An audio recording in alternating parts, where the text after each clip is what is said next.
Hello दोस्तों। Success point जी के YouTube channel में आप सभी का एक बार फिर से स्वागत है। आज हम एक इम्पोर्टेंट टॉपिक के बारे में बात करने जा रहे हैं। जैसा आप लोगों ने थंबनेल में देखा होगा, आज हम बात करेंगे राजस्थान के लोक देवता की। तो ये एक इम्पोर्टेंट टॉपिक है सभी एग्ज़ाम्स के लिहाज से, तो आज हम इसके बारे में बात करेंगे। चलिए आज का अपना टॉपिक शुरू करते हैं। तो जैसा कि आप हेडिंग में देख पा रहे हैं, हमने लिखा है राजस्थान के लोक देवता, और सबसे पहले हमने लिखा है एक छोटा सा दोहा, या दोहा ही कह सकते हैं इसे। पाबू हड़बू राम दे मांग लिया मेहा, पांचू पीर पधार जो कोका जी चेहा। तो इसका मतलब है कि हमने सबसे पहले 5 पीरों की बात करी है। पहले है पाबू जी, हड़बू जी, रामदेव। रामदेव मीन्स रामदेव जी। फोर्थ है अपने मांग लिया मेहा जी, और जो फिफ्थ है वो गोगा जी। ठीक है। तो हमने 5 पीरों की बात इसलिए करी है क्योंकि 5 पीर, अभी जैसे अपने हिंदू धर्म में देवता कहे जाते हैं, वैसे ही मुस्लिम धर्म में, मुस्लिम समाज में इन्हीं देवताओं को पीर के नाम से जाना जाता है। तो ये 5 पीर या 5 लोक देवता ऐसे हैं जिन्हें हिंदू हिंदू और मुस्लिम दोनों ही समाज के लोग पूजते हैं। इसलिए हमने यहीं से शुरुआत करी है, और एग्ज़ाम के हिसाब से देखा जाए तो ये इम्पोर्टेंट भी है। इन पांचों में से काफ़ी अच्छे से क्वेश्चन बनते हैं। तो चलिए अपन पहला जो अपना पहले जो लोक देवता है शुरू करते हैं। फर्स्ट है पाबू जी। पाबू जी के बारे में बेसिक सी बातें हैं।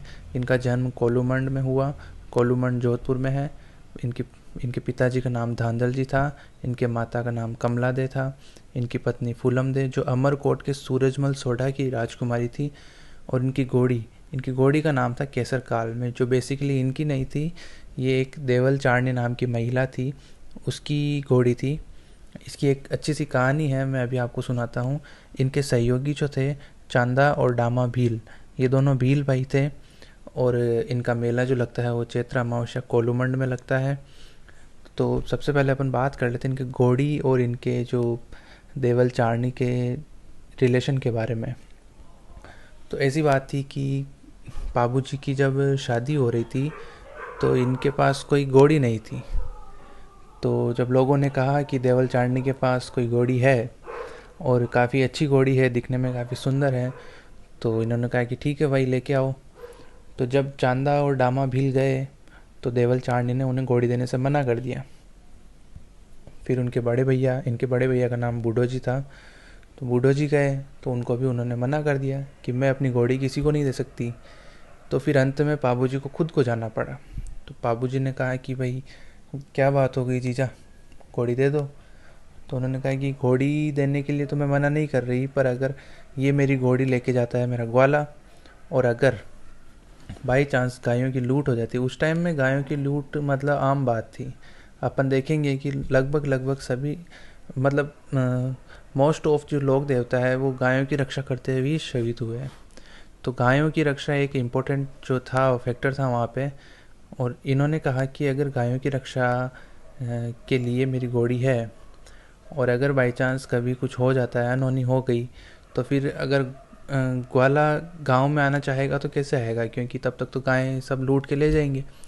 तो इन्होंने कहा कि भाई मैं तुम्हें वचन देता हूँ कि जब भी तुम्हें अगर गायों के ऊपर कोई परेशानी आ जाए, मुसीबत आ जाए, तो मैं उसी टाइम तुम्हारी हेल्प के लिए आ जाऊँगा। तो देवल चारणी ने इसी शर्त पे, ये एक ही शर्त थी इनकी, कि भाई गायों की रक्षा जो है वो सबसे ज़रूरी है। और यही वचन था जिनकी वजह से इनके मतलब शादी में 3 फेरे का जो सिस्टम है वो इसी वजह से स्टार्ट हुआ था। अपन देखेंगे अभी आगे। तो चलिए अपन आगे देखते हैं। तो हुआ ये था कि जब बाबूजी जाते हैं शादी के लिए बारात लेकर अमरकोट, तो जब फेरों में बैठते हैं तो पीछे से देवल चारणी आती है रोते बिलखते कि बाबूजी मेरी गायें चोरी हो गई।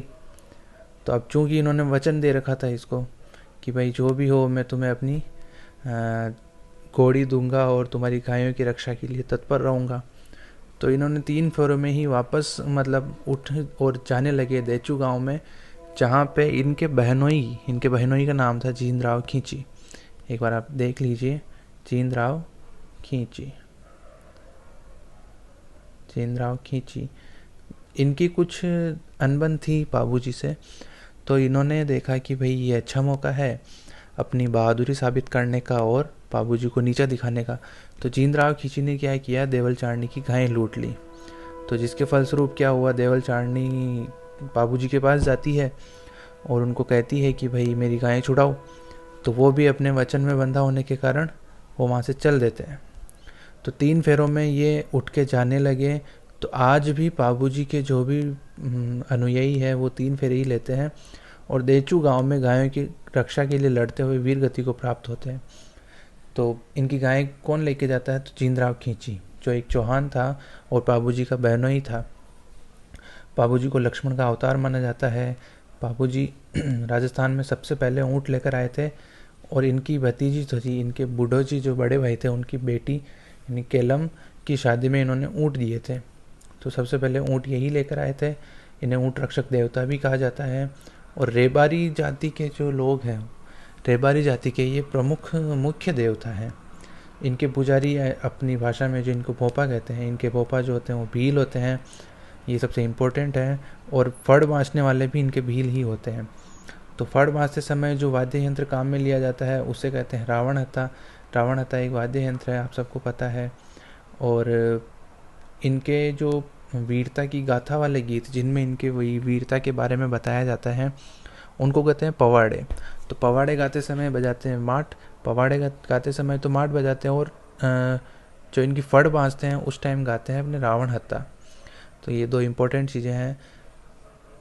और गुजरात के 7 थोरी भाइयों के रक्षक, गुजरात से 7 थोरी भाई इनकी शरण में आए थे कि हमारी रक्षा करो। तो इन्होंने उनकी रक्षा करी थी, इसलिए इन्हें शरणागत रक्षक भी कहते हैं। बाबूजी को शरणागत रक्षक देवता भी कहते हैं। अब बाबूजी से संबंधित कुछ किताबें लिखी गई हैं जिनके बारे में मैंने यहाँ लिखा है। तो सबसे पहली है बाबू प्रकाश जो आशिया मोड़ जी ने लिखी है, इनके बारे में क्वेश्चन आ रखा है, इम्पोर्टेंट है। और दूसरा है बाबूजी रा छंद जो बीठू मेहा जी ने, इसके ऊपर भी क्वेश्चन आ रखा है, आप देख लीजिए एक बार, इम्पोर्टेंट है।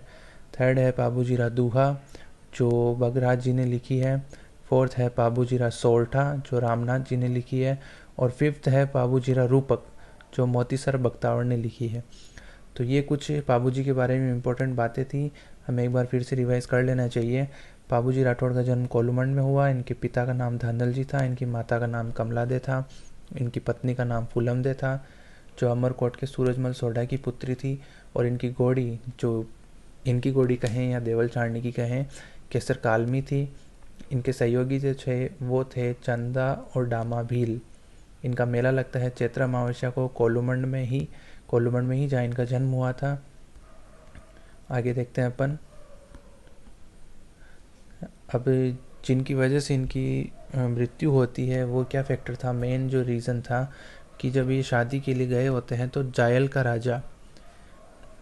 राजा और बाबूजी का बहनोई, बाबूजी के जीजा जी जींद खींची, ये क्या करता है, देवल चारनी की गायों को चुरा के ले जाता है। तो देवल चारनी को दिए गए वचन के कारण ये 3 फेरों में ही उठकर वापस जाते हैं गांव। देचू गांव में लड़ते हैं गायों की रक्षा के लिए, वैसे ही जीत जाते हैं। पर ये और इनके बड़े भाई बूढ़ो जी, इन दोनों की ही इस युद्ध में मौत हो जाती है। तो बाबूजी को लक्ष्मण का अवतार माना जाता है। राजस्थान में सबसे पहले ऊँट लेकर आए, ये कुछ फैक्टर्स है, ये कुछ इंपॉर्टेंट बातें हैं जो हमें याद रखनी है। राजस्थान में सबसे पहले ऊँट लेकर आए, लक्ष्मण का अवतार माने जाते हैं। और भतीजी केलम की शादी में ऊँट दिए थे, डाइजे में ऊँट दिए थे। ऊँट रक्षक देवता कहा जाता है। रेबारी राय का जाति के मुख्य देवता है। इनके पुजारी या भोपा जो है वो भील होते हैं। इनकी फड़ बाँचने वाले भी भील होते हैं। और फड़ बाँचते समय रावण हत्था वाद्य यंत्र काम में लिया जाता है और पवाड़े गाते समय माट काम में लिया जाता है। और गुजरात के 7 थोरी भाइयों के रक्षक है। बाबू प्रकाश किसने लिखी, आसिया मोड़ जी ने। बाबूजी रा छंद, एक बार मैं क्लियर कर देता हूँ इनको, अब देखते हैं। बाबू प्रकाश आसिया मोड़ जी ने, बाबूजी रा छंद बिट्ठू मेहा जी ने, बाबूजी रा दुहा लगराज जी ने, बाबूजी रा सोठा रामनाथ जी ने और बाबूजी रा रूपक मोतीसर बख्तावर ने लिखी हैं। तो ये कुछ इंपॉर्टेंट बुक्स हैं जो हमें याद रखनी है। इसके बाद हम देखते हैं रामदेव जी तंवर जो अपने दूसरे पीर हैं। ये जो 5 पीर है, बाबू जी, हड़बू जी, रामदेव जी, गोगा जी, मांगलिया मेह जी, इन 5 पीरों को हिंदू और मुस्लिम दोनों ही धर्म के लोग मानते हैं और काफ़ी हद तक मानते हैं इक्वली। अगले अपने लोक देवता है रामदेव जी तंवर। रामदेव जी तंवर का जन्म हुआ था उड़ू कश्मीर में।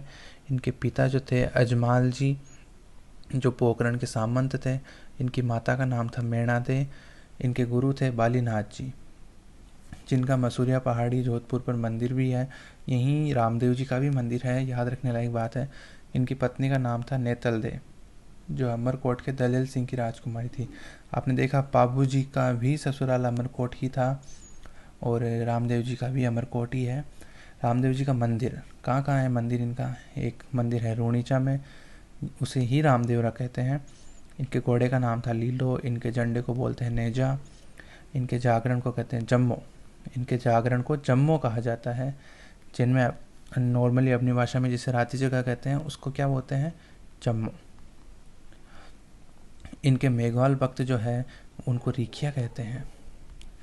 रिखिया एक इम्पोर्टेंट वर्ड है जो हमें याद रखना चाहिए। इनके मेघवाल जाति के भक्त रिखिया कहलाते हैं। विष्णु जी का अवतार माने गए हैं। इन्हें पीरों के पीर कहा जाता है। भाद्रपद शुक्ल दशमी को जीवित समाधि ली थी इन्होंने, और इनसे एक दिन पहले इनकी धर्म बहन थी डालीबाई। डालीबाई मेघवाल ने दशमी को ही समाधि ली। इनसे एक दिन पहले इन्होंने समाधि ले ली थी। किसने ली थी? डालीबाई ने। और मंदिर में रामदेव जी के पगले पूजे जाते हैं, जो इनका मंदिर है। और जहाँ जहाँ भी इनके मंदिर हैं वहाँ रामदेव जी के पगले पूजे जाते हैं। सांप्रदायिक सौहार्द बढ़ाया था इन्होंने हिंदू मुस्लिम एकता की बात करी थी। इन्होंने छुआछूत की बीमारी को ख़त्म करने की बात कही थी। इन्होंने ये काफ़ी समाज से काफ़ी ऊपर उठे हुए थे ये लोक देवता, इसीलिए हिंदू और मुस्लिम दोनों में काफ़ी लोकप्रिय हैं। इन्होंने ये साथ साथ में लेखक भी थे, साहित्य में काफ़ी रुचि रखते थे। इन्होंने एक किताब लिखी थी 24 बाणियाँ। इन्होंने कामड़िया पंथ की स्थापना करी। कामड़िया पंथ की महिलाएं जो नृत्य करती है उसे 13 ताली नृत्य कहते हैं। ये भी इम्पोर्टेंट है, हमें याद रखना चाहिए। और रामदेवरा में पर्चा बावड़ी है, जहाँ इनके पर्चे हम समझते हैं, पर्चे मतलब परिचय देना, परिचय। और परिचय किस बारे में? इनके चमत्कार दिखाना। इनका जो चमत्कार दिखाने को ही कहा जाता है पर्चे देना। तो जब भी लोग देवता कोई चमत्कार दिखाते हैं तो उसे कहते हैं पर्चा। पर्चा यानी चमत्कार, ठीक है, सॉरी। तो अभी हम कुछ मंदिर देख लेते हैं। इनका एक मंदिर हमने देखा रूणीचा में था, दूसरा है छोटा रामदेवरा गुजरात में है, और हल्दीना अलवर में जगह है, हल्दीना में भी इनका मंदिर है एक। थर्ड है अपने मांगलिया मेहा जी। थर्ड जो अपने 5 पीर में से जो थर्ड है वो है मांगलिया मेहा जी। कुछ ज़्यादा बातें नहीं है इनके बारे में, कुछ 4-5 चीज़ें हमें याद रखनी है, तो एक बार देख लेते हैं। इनका मंदिर जो है वो बापीणी जोधपुर में है। बापीणी जोधपुर में इनका मंदिर है। इनका मेला बढ़ता है कृष्ण जन्माष्टमी को। इनके घोड़े का नाम है किरण काबरा। ये राव चुंडा के समकालीन थे। राव चुंडा जो मेवाड़ के राजा हुए थे उनके समकालीन थे। और राणकदेव भाटी जैसलमेर से युद्ध, राणकदेव भाटी जैसलमेर के राजा थे, उनसे युद्ध में इनकी मृत्यु होती है और इनके भोपों की वंश वृद्धि नहीं होती। तो ये क्या करते हैं? गोद लेके अपने वंश को आगे बढ़ाते हैं। तो मांगलिया मेहा जी के बारे में कुछ 4-5 चीज़ें हमें याद रखनी है। इनका मंदिर है बापीणी में। इनका मेला कृष्ण जन्माष्टमी को बढ़ता है। इनके घोड़े का नाम है किरण काबरा और राव चुंडा के समकालीन है। रणकदेव भाटी से युद्ध करते समय इनकी मृत्यु होती है और इनके भोपों की वंशवृद्धि नहीं होती। तो ये कुछ छोटी मोटी बातें हैं मांगलिया मेहा जी के बारे में, ये याद रखनी है हमें। और जो फोर्थ जो पीर है 5 पीरों में, उनका नाम है गोगाजी चौहान। तो गोगाजी चौहान के बारे में सबसे पहले जो बेसिक बातें हैं, इनका जन्म हुआ ददरेवा में। इनके पिता का नाम है जेवर सिंह। इनकी माता का नाम है बाछल दे। और महमूद गजनवी के खिलाफ युद्ध किया था। ये एकमात्र लोक देवता है जिन्होंने महमूद गजनवी के साथ युद्ध किया था। गजनवी से युद्ध के समय इन्होंने मतलब इतनी बहादुरी से युद्ध किया था, तो गजनवी ने ही इन्हें जाहिर पीर की उपाधि ध्यान रखने योग्य बात है और काफ़ी इम्पोर्टेंट सी बात है कि गोगा जी को जाहिर पीर की उपाधि किसने दी थी? तो महमूद गजनवी ने दी थी, महमूद गजनवी सॉरी।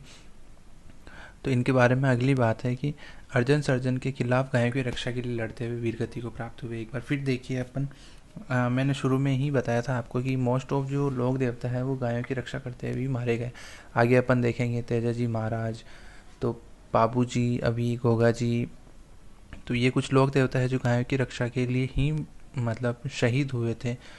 तो अर्जुन सर्जन 2 भाई थे, मौसेरे भाई, उनके खिलाफ गायों की रक्षा के लिए लड़ते हुए वीरगति को प्राप्त हुए। ददरेवा को शीर्ष मेढ़ी कहा जाता है, जहाँ युद्ध करते समय जो गोगा जी का सर था वो यहीं गिरा था ददरेवा में, जहाँ इनका जन्म स्थल है। और दूसरा है गोगा मेढ़ी, जिसको धूर मेढ़ी भी, अब धूर मीन्स होता है धड़, तो अपन अपने हिसाब से देखें तो धूर मेढ़ी यानी धड़, धड़ यहाँ गिरा था तो उसको धूर मेढ़ी कहते हैं, और ये जगह है गोगा मेढ़ी। और जो इनका सर गिरा था युद्ध में उसको कहते हैं शीर्ष मेढ़ी। तो ये 2 जगह है जो ध्यान रखने लायक है। इन दोनों जगह मेला भरता है। भाद्रपद कृष्ण नवमी को इन दोनों जगह मेले लगते हैं। ये देखिए, भाद्रपद कृष्ण नवमी को इन दोनों जगह मेले लगते हैं। अब खिलेरियों की ढाणी गोगा जी की ओल्डी कही जाती है। ये एक जगह है सांचौर जालोर में, खिलेरियों की ढाणी, उसे गोगा जी की ओल्डी कहा जाता है। गोगा जी को सर्प रक्षक देवता माना जाता है। खेजड़ी वृक्ष के नीचे इनके मंदिर बनते हैं। और कवि मैं ने इनके बारे में गोगाजीरा रसावला नामक किताब लिखी है। गोगामेड़ी मंदिर मकबरा शैली से बना हुआ है। गोगामेड़ी मंदिर जो है वो मकबरा शैली में बना हुआ है। जैसा मैंने शुरू में बताया था कि ये 5 पीर है, इनको हिंदू और मुस्लिम दोनों ही धर्म के लोग मानते हैं। तो गोगा जी का जो मंदिर है वो मकबरा शैली में बना है, और इस मंदिर के अंदर लिखा हुआ है बिस्मिल्लाह। इस मंदिर के, ये एकमात्र मंदिर है जिसमें बिस्मिल्लाह मतलब कोई मुस्लिम शब्द लिखा है। तो ये गोगा मेड़ी मंदिर के अंदर बिस्मिल्लाह लिखा है। और गोगा जी की ही पीढ़ी के इन्हीं की पीढ़ी के एक हुए थे करम सिंह जी चौहान। इन्होंने बाद में क्या किया, इस्लाम स्वीकार कर लिया था, जिसके कारण इनके जो वंशज है वो कायम खानी कहलाते हैं। आज भी कई सारे लोग इनको मानने वाले, जिनके नाम लगभग अपने हिंदू जैसे ही होते हैं। जैसे कई बार आपने देखा भंवर खां ऐसे कुछ नाम होते हैं जो मतलब बेसिकली वो गोगा जी के ही वंशज है, कहीं ना कहीं हिंदू ही है वो। अब जो 5th है अपने लास्ट, वो है हड़बूजी सांखला। हड़बूजी सांखला ये अपने 5 पीर है, 5th पीर है, लास्ट है। इनका जन्म हुआ था भुंडेर नागौर में, और इनके गुरु थे बालीनाथ जी। पिताजी की मृत्यु के बाद ये हरबमजाल में रहने लगे, जो जोधपुर में है। और राव जोधा को जानते ही हैं अपन। राव जोधा जो जोधपुर मतलब मारवाड़ के जो शासक थे, जोधा को मंडोर जीत का आशीर्वाद दिया था। मंडोर जीत का आशीर्वाद कब दिया था? इतिहास में अगर अपने को याद हो तो जब मतलब जोधा को मेवाड़ से भगा दिया जाता है वापस, इनकी जो बुआ थी राणा कुंभा के समकालीन, तो जब भगा दिया जाता है तो वापस राव चुंडा जो मेवाड़ के शासक थे, उनसे वापस अपने मंडोर का जो शासन है वो युद्ध में वापस जीतने के लिए इन्होंने हड़बू जी ने जोधा को आशीर्वाद दिया था और अपनी कटार भी भेंट करी थी। अपन इतिहास पढ़ेंगे तब मैं आपको बताऊंगा कि कैसे क्या हुआ था, कि जब जोधा और उसके भाइयों और उनके चाचाओं को वहाँ से भगा दिया था मेवाड़ से, तो गायों की सेवा करते थे। हड़बू जी के बारे में एक और बात है, गायों की सेवा करते थे और लोग इनकी बैलगाड़ी की पूजा करते हैं। अजीत सिंह जी ने इनका मंदिर बनवाया, मारवाड़ के शासक अजीत सिंह ने इनका मंदिर बनाया, और इनका वाहन जो है वो सियार माना जाता है। तो ये हड़बू जी के बारे में कुछ इंपॉर्टेंट बातें हैं, एक बार फिर से अपन देख लेते हैं कि हड़बू जी का जन्म कहाँ हुआ, भुंडेर में जो नागौर में पड़ता है, और पिता की मृत्यु के बाद हरबमजाल में रहने लगे जो जोधपुर में है। इनके गुरु बालीनाथ जी है, और जोधा को मंडोर जीत का आशीर्वाद दिया था तथा कठार भेंट की। तब जोधा ने बेगटी गांव दे दिया था, मतलब मंडोर जीत के बाद इन्होंने बेगटी गांव पूरा हड़बू जी को दे दिया था। ये उस गांव में कुछ नहीं, बस गायों की सेवा करते थे और लोग इनकी बैलगाड़ी की पूजा करते हैं। अजीत सिंह ने इनका मंदिर बनवाया, मारवाड़ के शासक, और इनका वाहन जो है वो सियार माना जाता है। तो दोस्तों ये अपने 5 पीर हो चुके हैं, और बाकी के अपन लोक देवता अगले पार्ट में डिस्कस करेंगे। मैं आपको समझा दूंगा, जैसा भी आपको सही लगे।